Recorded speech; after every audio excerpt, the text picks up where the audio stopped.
Ito yung na-graft natin na nabuhay na, pero yung isa, iwan ko kung makasurvive yan. Parang okay na hindi. Ito talagang buhay na yun siya.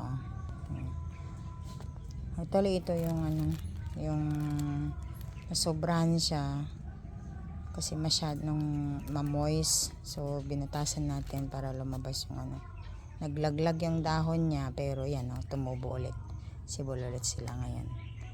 Marami na siyang leaves. So, yes. So, yan na natin. Pasingaw na yan. Grabe, ang purol naman ng gunting. Okay. Ito din si Miss A puti. Ito si Minggitong Baro. Yung isa iba din, pero tingnan natin kung mabuhay.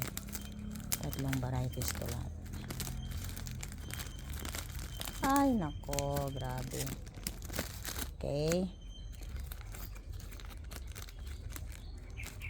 So bukas or next day, tanggalin natin yung lahat ng plastic. Parang nakakatuwa pag ganito makabuhay ka ng grafting.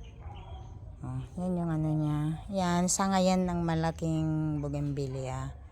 Tapos paugatin mo muna siya, and then pag umusbong na yung mga niya, mga stem niya, doon ka magdugtong. Yan yung mga umusbong na mga niya. Yung dinugtungan natin, tatlo. Okay. Tayong hapon sa tanan.